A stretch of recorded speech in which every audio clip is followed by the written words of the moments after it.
All right, welcome back to the OlimoLeague monthly finals. Ladies and gentlemen, there's $500 on the line for today, but also a bit of pride. Right now, it's a best of 5 and currently down 2 on his last life.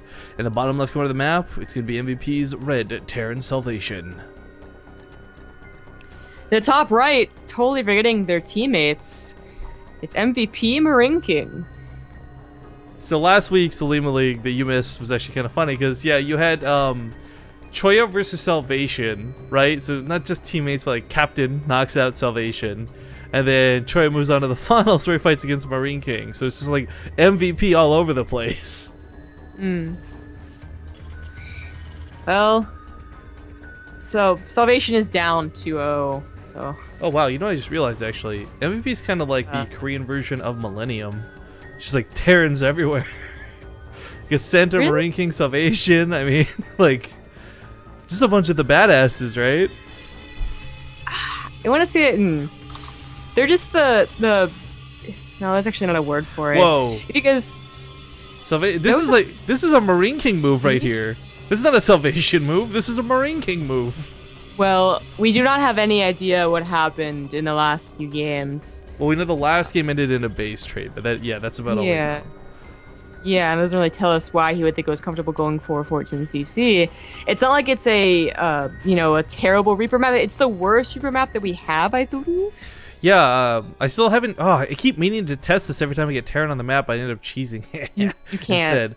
You can walk through the back or can't? You can't walk through the back. Okay, so Reapers cannot jump off this cliff. Yeah, the doodads block it out. So I mean that is the thing. Like there is only one way in. You can't jump here. You can't jump here. You can actually only jump here. So kind of reminds me of what was that one map? Habitation Station. You know, it looked a lot wider than it was, but there's only really one way in with the Reapers. So Yeah.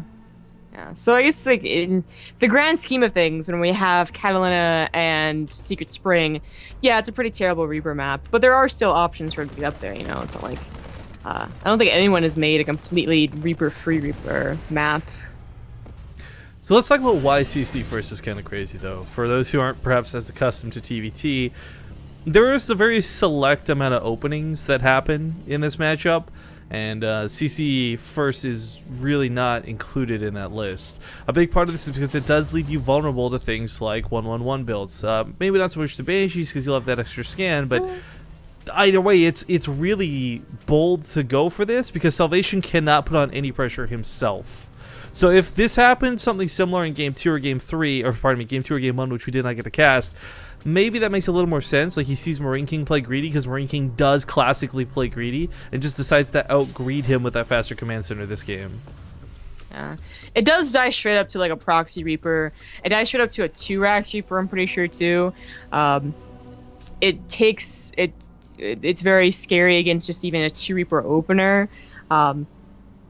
But I'm guessing that MarineKing has just not opened Reapers, and that's why he's not so scared. And of course hasn't like done anything like a weird like Marauder proxy, which only came back for the Dream Pool and then has quietly been shut away again. I'm sad that that's the case too. I love watching those Marauder proxy games. Yeah, I think they are fun, but I guess it's not how this best of series is played out. So he's going to be rather safe with his command center opening, especially since he did put it on the high ground. He was a little extra safe in case like a NSV and 2 Marines came, or even 1 Marine walked across the map. Say MarineKing did scout this a little bit earlier, but as long as you kind of, I guess you could maybe call it over defending a little bit. As long as you know that Banshees could be a problem, you just put turrets in good positions, and you're actually pretty darn safe against that too. So luckily MarineKing didn't go for 1-1-1. He went for his own kind of quick expansion. He's not going to fall behind economy. As long as you just run past the bunker if they wanted. Marines have pretty good damage, but it's kind of like Lings, I guess. I mean, like, they will melt, but they'll get some damage off before they do, so a little bit risky in how far he wants to go with this. MarineKing, by the way, wasn't sure if he was going to go for a mech, but with this opening, I mean, I saw this engineering bay, you're like, it's MarineKing, he loves early +1, but at least it was just for turrets. He very well may play mech off of this. Of course, you don't have to with a Hellion heavy opener, but this is, of course, where that dedication goes. I look at these two Vikings, though, is really what makes me think of it even more. But they're going to walk up Scared and of the soak back, bunker I think. hits. Yeah, the Viking was going towards the back, but he's just gonna try and break it right here. There are units, just even a Marauder. This is enough. This is more than enough. Yeah, the tank's gonna be able to siege up in just a second's time. The bunker does get salvaged. That kind of surprises me a bit, but MarineKing just doesn't have a lot more to go through this. Now, if he does lift 4 Hellions to the main, maybe gets around the tactics. There we go. For defense. So Salvation is going to be focusing on the entrance point through that natural, but ooh, siege tank in the main. Nicely positioned as well. Very well prepared. Now, neither player has really gotten the whole scout, the whole information about this game. MarineKing never really realized Salvation would go 14 CC. He might, seeing the minerals like he did, but obviously way too late. And I don't believe Salvation saw the extra factories. He didn't see the extra factories, but scanning all these Hellions, seeing the Viking count is still increasing. I mean, when you see 2 Vikings start the game, that's kind of an indication. I mean, I don't like how he used them on the ground, to be honest with you. But I mean, when you see Vikings like that, okay, my opponent wants Sky Dominance. What's the point of that? Unless you're going for something like Mech.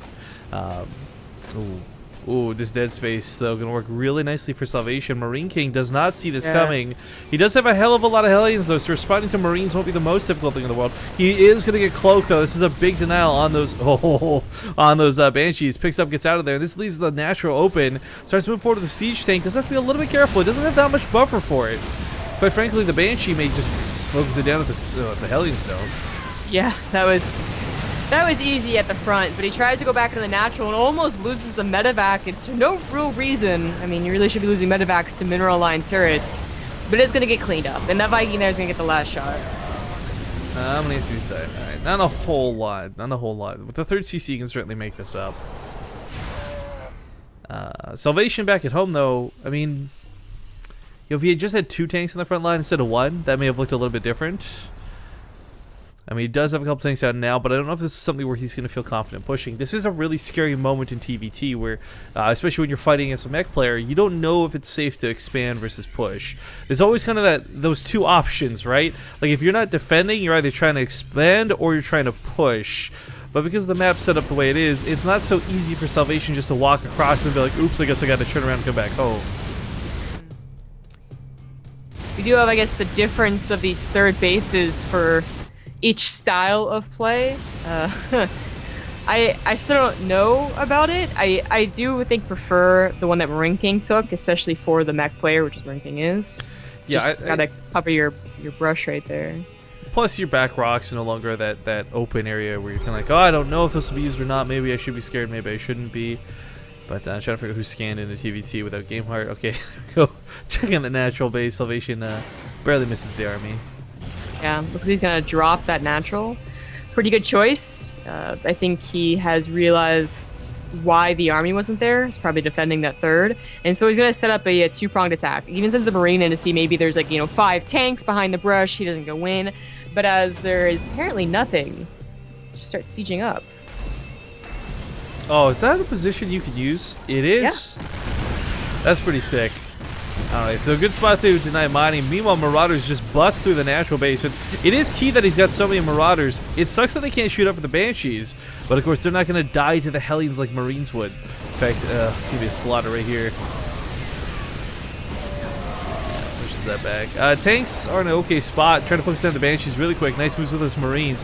Forgetting that he doesn't have stealth. MarineKing did lose that after all. Cloak was removed when those Marines had picked off that tech lab earlier. So nice moves out of Salvation, definitely paying off later on now. But he's not going to break this, but he's keeping the whole army up here in the main instead of stopping the pressure here towards that 3rd.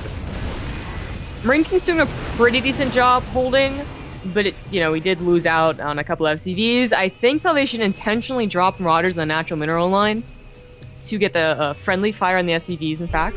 So that was pretty cool. That was the one that died in the main eventually. But that only wasn't direct damage, even a lot of direct damage, but direct damage. It was also keeping MarineKing on his toes, fearful, not, Hellion attacking by himself. So Salvation could probably get a lot of production, double upgrades himself. That is one thing that's missing. Salvation's upgrades have not yet started again, so they'll be on even soon. Yes, I think that's a problem for what's missing, but I think what's more important for what's missing is MarineKing doesn't have any medevacs. Helmets are good and all, but if you can't drag and drop them on top of a bio army, they're just going to get kited all day. So I'm a little bit worried about this. We usually see, if not, they automatically start out with medevacs that drops. They do eventually get into it, but it's not yet for MarineKing. MarineKing, though, entirely out of position. This was not enough tanks to hold up the entire army of Salvation.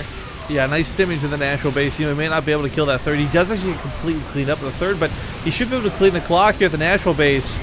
These helmets are walking through tank fire.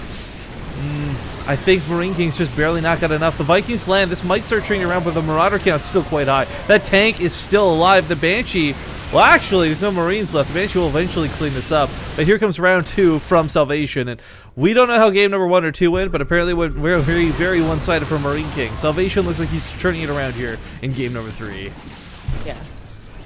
He's basically won. I mean, he just killed the second command center. He's back down to only 39 SCVs. So I guess it's okay for 2 look bases. At that sweet spot. Right? Look at that sweet spot. Yeah, the Banshee's going to be a bit of a problem, but it's not going to kill anything fast enough. Good game is called, and Salvation will salvage the series.